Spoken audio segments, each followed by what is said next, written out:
Muy bien, esta mañana en nuestro diálogo con agentes económicos queremos hablar del impuesto a la renta personal. Un impuesto a la renta personal que ha tenido modificaciones, un impuesto a la renta personal que en estos días el Ministerio de Hacienda anunció la posibilidad de fraccionamiento de los pagos y que generó una reacción respecto a la tasa de interés que se va a estar cobrando, que se pretende cobrar por esa financiación. Ya está con nosotros la abogada tributarista, la señora Nora Ruotti. ¿Cómo está, doctora? Buenos días. Buenos días, un placer estar con ustedes, Samuel. Bueno, y después de tanto tiempo, estar también aquí compartiendo con ustedes. Es un gusto, doctora. Igualmente. Ahora, me encantaría, ¿puedo participar yo del tema del día a contestar? Sí, por supuesto, Bueno, por supuesto. En primer lugar, ¿qué es el impuesto a la renta personal? Así como bien lo dijiste, es un impuesto que grava las ganancias. Y a diferencia de los otros impuestos que pueden pagarse sobre ganancias presuntas, el impuesto a la renta personal se gana sobre lo que se paga sobre lo que realmente yo gané, como en una categoría como servicios personales, y como en economía tenemos que saber que para prestar un servicio tenemos nuestros costos, ¿verdad? Pero tenemos también los costos de nuestros familiares a cargo. Ahí es donde la anterior legislación era muy amplia y permitía deducir no solamente el costo para prestar mi servicio, por el cual yo voy a pagar renta personal, sino el de mis familiares a cargo y en muchos conceptos sin limitaciones. Por otro lado, yo como persona física, ¿qué puedo tener? Puedo tener inmuebles, puedo tener acciones, cuotas, puedo tener bonos, puedo tener alquileres con mis inmuebles, o lo puedo vender o lo puedo alquilar, puedo dar cesiones. Eso es lo que se denomina la segunda categoría, que se llama rentas y ganancias de capital de una persona. Para ayudar a responder justamente, ¿está bien o está mal esa tasa? Tenemos que ver sobre qué se paga el impuesto a la renta. Sobre las ganancias. ¿Ganancias de cuándo? Vos que vas a pagar tu impuesto a la renta, ganancias, ¿cuándo generaste esas ganancias? Al percibir el ingreso. Percibiste en enero del 2020, en febrero del 2020, en marzo del 2020. ¿Cuándo vendiste tu casa? Vendí la casa en agosto del 2020. Es decir, ya venimos un plazo bastante atrasados. ¿Qué se tiene que hacer? Se tiene que pagar. ¿Qué tiene que hacer el contribuyente? Pagar. Es decir, la obligación tributaria no se puede comparar con una obligación financiera, porque el banco es el banco y yo me voy al banco a solicitar un crédito y un financiamiento. Pero el Estado, la Subsecretaría de Estado de Tributación, ¿cuál es su obligación? Cobrar el impuesto. Y el cobro del impuesto, la única forma que se puede hacer es pagando al contado, que es la forma normal. Y para eso, en lugar de cobrarnos en enero, febrero, marzo, abril del 2020, se establece una fecha, marzo 2021. Nuestra legislación es una de las pocas que no tiene anticipos, porque la mayoría del impuesto a la renta se hace un descuento directo del salario o se van pagando. Eso está previsto en la ley, pero no se implementó, porque hay un problema también de que me puede salir mi impuesto a pagar cero, y entonces que no sucede en otros países, porque en otros países siempre hay un monto mínimo a pagar.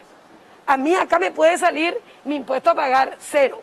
Entonces, por eso, a la pregunta, ¿cuándo se establece el pago? El pago se establece en marzo por cuestiones que nosotros ya ganamos el año pasado. Lo financiado no es pago. El Estado esperó para cobrarnos en marzo y esperó para cobrarnos en efectivo. Por la situación económica se da la posibilidad de financiar. Pero, ¿cuál es la consecuencia para la economía de esa financiación? Que la plata que tenía que entrar en marzo va a entrar un 20%. Eso significa que va a haber menos disponibilidad para los gastos necesarios que tenemos ahora, la vacuna, los problemas, porque gastos es lo que sobra, ¿verdad? Plata es lo que falta. Entonces, la consecuencia de la financiación es que no se tenga la disponibilidad de los recursos. Entonces, si yo pongo una tasa baja, todo el mundo va a decir, me conviene nomás guardar mi plata en un banco que me pague algo y no se va a estar recaudando. Entonces, no se puede comparar qué tasa me cobra la SED, qué tasa me cobra la tarjeta de crédito, qué tasa me cobra el banco. Claro, eso fue lo que se cuestionó, doctora. Claro, porque el banco es una institución de créditos y la Subsecretaría de Estado de Tributación es la entidad recaudadora.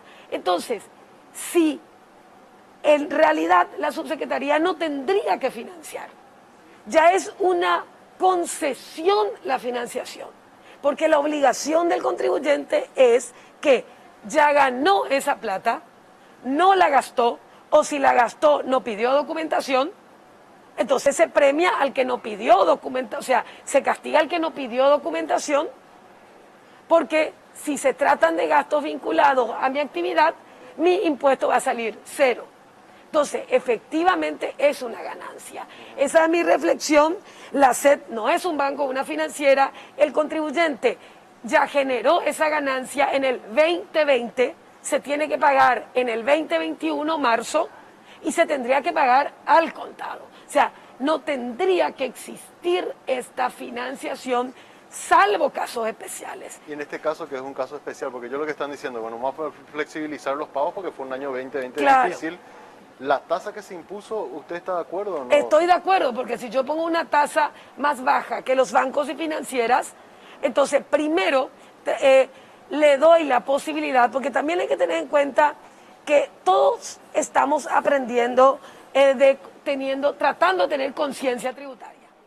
Si esto se vuelve una costumbre, entonces marzo, no vas a poder hacer el presupuesto con la proyección de marzo, porque el presupuesto general de la Nación está hecho sobre la base de ingresos. Claro, entonces, toda una economía se distorsiona. Y por otro lado, ejemplo, se vendió un inmueble. Vos vendiste un inmueble en agosto. Vendiste por 300 millones de guaraníes. Vos tenés que ser lo suficientemente educado financieramente para guardar. Yo ya sé que en marzo 2,4 tengo que pagar sobre la venta de ese inmueble. Entonces, técnicamente hablando, la subsecretaría hace una concesión, porque su obligación es cobrar en marzo.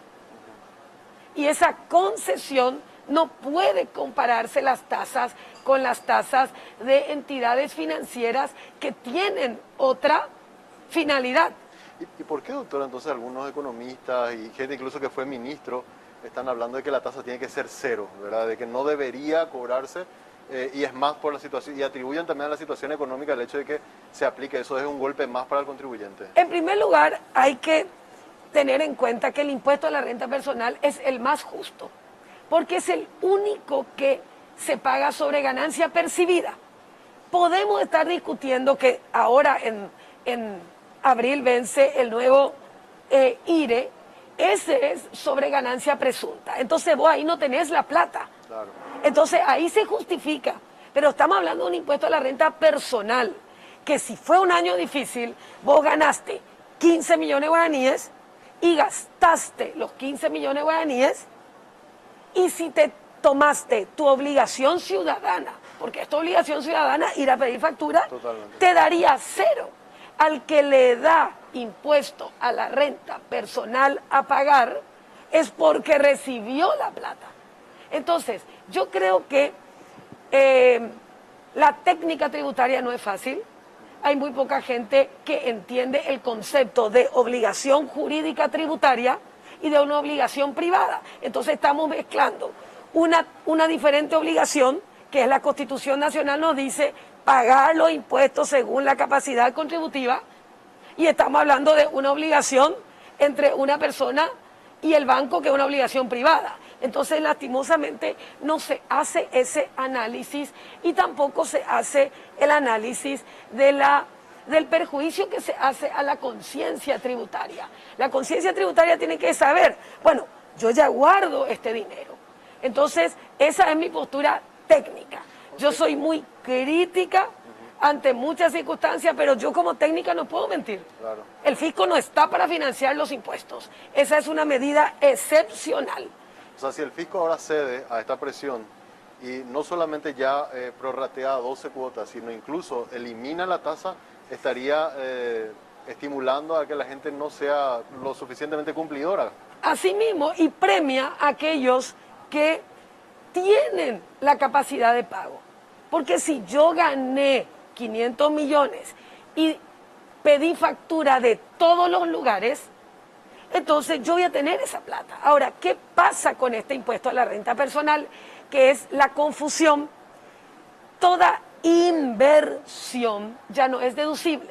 Entonces puede ser que yo gané 500 millones de guaraníes, gasté 200 en medicamentos, en salud, en educación, en pagar el servicio básico de vivienda, en pagar mi impuesto inmobiliario. Gasté 200, pero me sobró 300. Entonces, ¿qué yo hice con estos 300? Voy a aprovechar y me voy a comprar un inmueble. Y con este 300 yo compro un inmueble. Pero ¿qué pasa?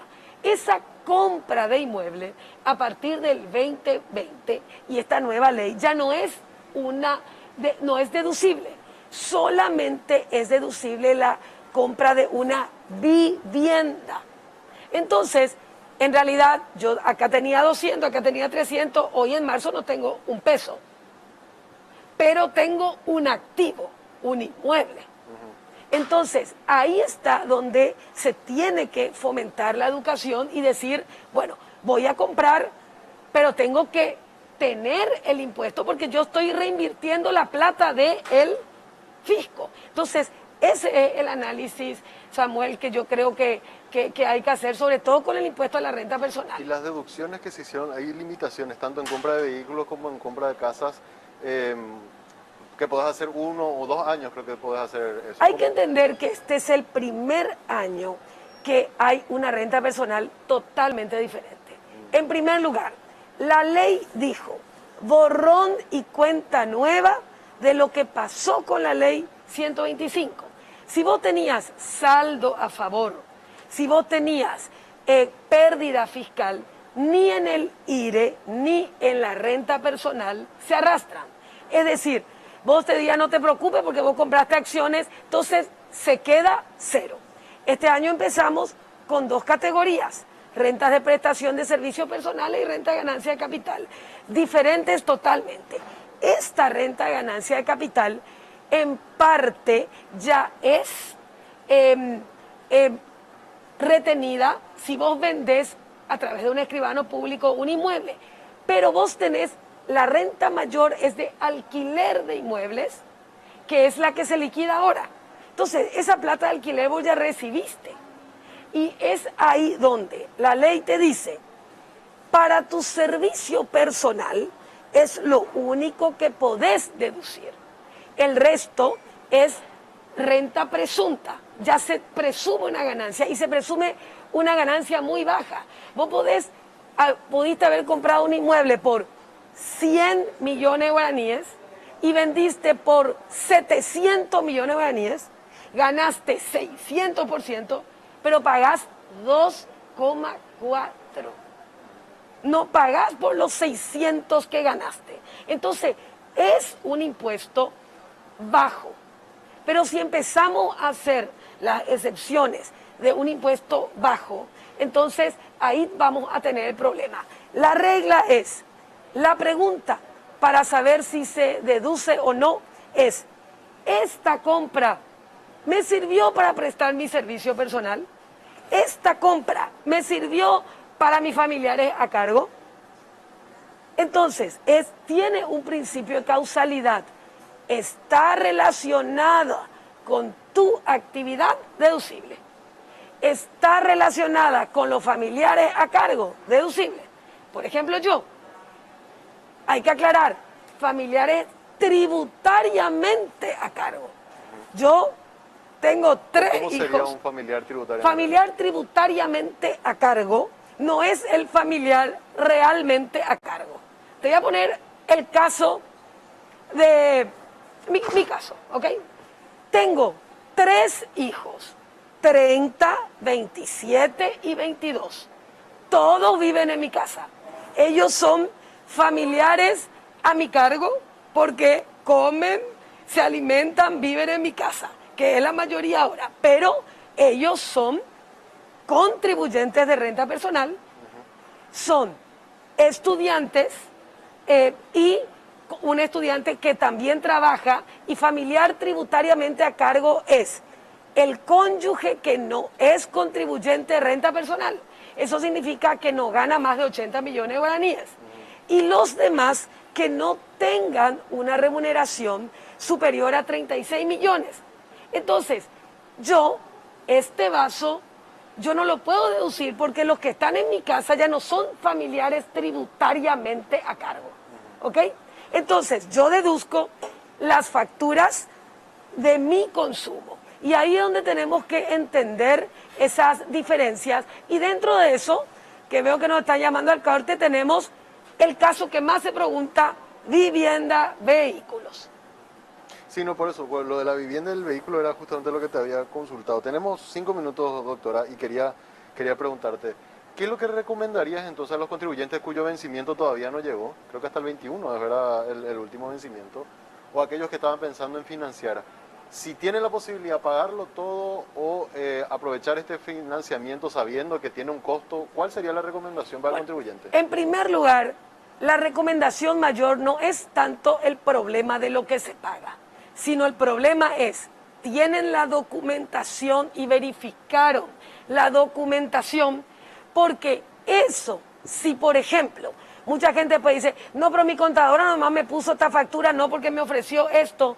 Solamente declaren facturas que tienen el 100% de certeza que son reales, porque esa declaración le va a llevar hasta el año 2026. Lo que declaro yo hoy y declaro mal, tengo un problema impositivo hasta el 2026. Si llego a utilizar facturas que me dio mi vecino, mi amigo, etcétera, o que compré, tengo un problema penal.